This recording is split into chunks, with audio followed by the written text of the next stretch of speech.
Long distance relationships can be tough, man, but they can work and even thrive if you have the right strategies. So if you're in a long distance relationship with someone that you love, these 5 strategies can not only help you save that long distance relationship, but make it thrive. Check it out.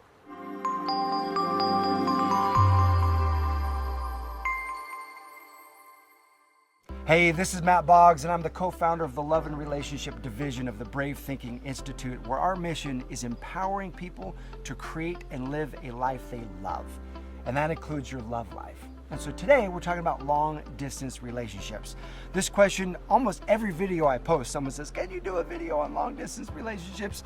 And so today we are doing that video because I used to call myself the king of long distance relationships. I had so many long distance relationships throughout my 20s, even into my 30s. And in fact, my wife started out as a long distance relationship. We dated for almost a year before I moved to Southern California and we eventually got married. And so I am living proof that long distance relationships can work, they can thrive, and they can work out for the long term if you have the right strategies. And so today I'm going to share with you 5 strategies that will serve you in your long distance relationships. Strategy number 1, create time together. Now, I know this might sound obvious, but I can't overstate the importance of this one. Prioritize your time together, because when you create time together, in other words, you create a vacation together, you spend a week together, you create a weekend getaway together, you prioritize these benchmarks throughout your calendar where you say, we're getting together during this time. When you prioritize that, it just reminds you of why you're going through the pain of being apart, why you're enduring the loneliness of spending all those nights by yourself and waiting and wanting and wishing and hoping to be together someday. When you get together, it just confirms, yes, I'm in this for the right reasons. Yes, I've been going through this struggle for a reason, because I love you so much. So I actually learned this from my grandparents. When my grandfather went off to World War II, anytime he came home, sometimes he would get shipped back and he'd be in another state or he'd be across the country. My grandmother would tell me stories about how she would quit her job, sell something that she owned just to buy the train ticket to go and spend one night with my grandfather. They had an epic love story. They were married 63 years. And my grandmother would often say, you know, if I didn't prioritize him, if I didn't prioritize us and that relationship, I don't know if we would be married. I don't know if we would have lasted this many years. But it's prioritizing love that mattered to them. And so that's what they did, and that's what led them to creating a phenomenal relationship. So in your relationship, how are you prioritizing each other? Specifically, how are you prioritizing creating time together? Number 2 is to create supportive phone calls. Now, there's a really funny dynamic that can happen in a long distance relationship. Maybe you've experienced this, where either you'll do unders or overs, and unders are where you both get really sad together and the majority of the conversation is about how much you miss each other and about how hard things are when you're not together. And this takes the conversation in a really sad tone. And while there's some satisfaction in indulging in that sadness with one another, the challenge becomes, before you talk the next time, you're anticipating, gosh, do I really want to have a really sad conversation right now? So if you let things get too sad, that can be a deterrent for even wanting to get on the phone with another. On the other hand, there's a really funny dynamic that happens on the other end of the spectrum. What happens is the pendulum will swing too sad, and then people will let it go the other way. They're like, let's not be sad, let's be happy. And so then they'll start sharing about how awesome their date is and how amazing it was and how fun it was and all the adventures they had. And you can start to compete to see who had the better day. It's a really funny dynamic. I remember a girlfriend and I started to get in this competition very slowly and gradually, where it was we get on the phone and, oh, my day was so awesome and it was this and that. And then she'd say her day was amazing and we had these amazing days. But it kind of felt bad too, because we were just competing to see who would have a great day. And there's a part of you that wants to be missed. And so keeping it as a healthy balance where it's okay to share how sad you are, but make sure that you don't let it drop into the depths of despair. At the same time, it's okay to share how awesome your day is going, but then you can soften that and bring the other person into your day. If your day is really awesome, then say, and it's even more awesome because I get to share it with you right now. Or it would have been even more awesome if you were here. I would have loved to share this experience with you. Bring them into your day, because it can be really easy to feel separate and alone if both people are creating awesome worlds without each other. So one of the things that can support you with this, if you would love some phrases that can support your man in feeling great, in feeling seen, heard, acknowledged, desired, and increasing his attraction, I've got a great free gift for you called 15 Phrases That Ignite Desire in a Man. And so it's a free PDF. You're going to love these phrases. Infuse these into your conversation. He's going to love it, and it will help you feel more connected overall. You can click the link, grab that. It's a gift from me to you. The third strategy that can help you in a long-distance relationship is to do what I call create an inner world together. This is something special that only the two of you know about, only the two of you do. It's unique just for the two of you. So let me give you a few examples of this.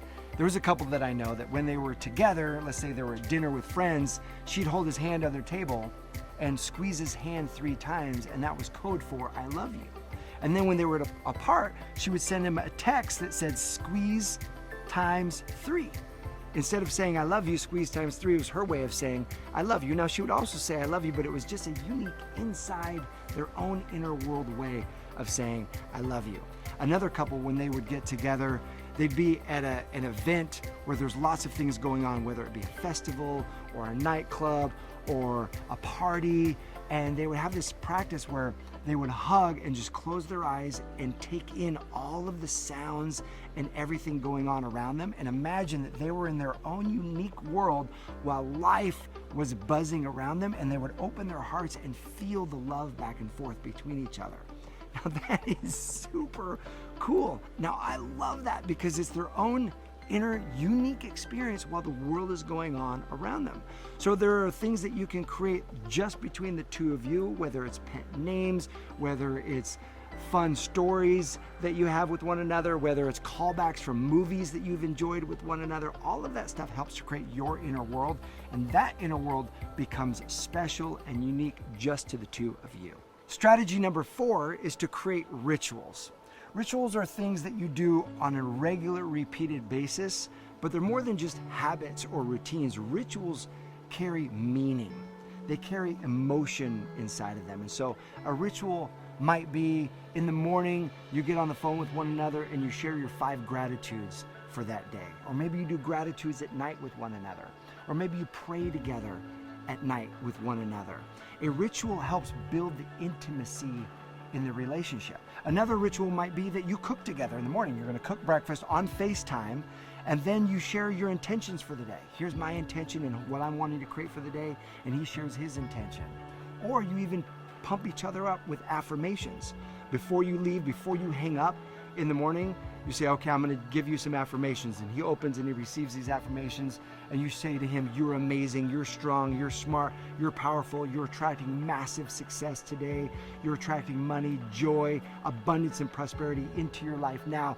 Whatever affirmations you would love for him to say, give him those affirmations. He can give you his affirmations, and you pour into each other. This is a great way to not only build the connection, but to deepen the intimacy that you're experiencing in that relationship. And the 5th strategy for supporting your long-distance relationship is to create anchors. Now, what's an anchor? An anchor is a goal that the two of you have for the next time you're going to see each other, or the goal for when you're actually going to be together. And this is super important, because the difference between meaning and suffering is meaning is working towards a goal that you're holding in mind. Suffering is pain without meaning. When you're missing each other, when you're sad, when you're sleeping in your own bed, and you don't know the next time you're going to see one another, or you don't know what you're working towards, there's suffering in that moment. It's like you pulling up a rope, and there's 50 pounds at the end of this rope, and it's hard, and your muscles are burning, and you have no idea how long this rope is or how long you'll have to pull. That becomes suffering. But if someone tells you, no, there's a toddler at the end of this rope, they've fallen in a well, and your job is to help pull them up to safety, now you know what you're working towards, and you know there's an end goal in mind when you save that toddler from that well. Same thing in a relationship. Never part from one another without a plan for when you're going to see each other next. That's an anchor. There's actually 2 kinds of anchors. One anchor is the next time you're going to see each other. And so when you know that before you part, what's amazing is the parting becomes way less painful. Because instead of, oh, I'm going to miss you so bad, and this is going to be so hard, and your heart is breaking because you don't know when you're going to see each other next, instead it becomes excitement. Like, oh, this was such an amazing experience, and I can't wait till we get together in Thanksgiving, or I can't wait until we get together at this spot, or I can't wait until this spot. You have something that you're hooking to. That really helps the emotional process for when the two of you have to leave. So one anchor is the next time you're going to see each other, but the second anchor is just as important, if not actually more important. And this is the plan for when long distance will come to an end. When will the two of you get to be together? What is the plan? Is he moving to where you live? Are you moving to where he lives? There's no right or wrong answer here, but having a plan makes it all worth it. You're like, if we can get through this, then I know we can be together. Once you're done with school, we're going to be together. Once you're done on deployment, then we're going to be together. Whatever the case is, if you have a plan for when you're going to be together, that can make it all worth it. And if sometimes life is at a state where you actually don't know exactly when, where that's going to be, but you do know when you can set a plan or when you might have more information. So if you know, hey, 6 months from now, we're going to have more information and that's when we're going to be able to make the plan, then that can serve the energetic flow just as much as actually having the plan. So my question for you is, what strategies have you found support a long distance relationship?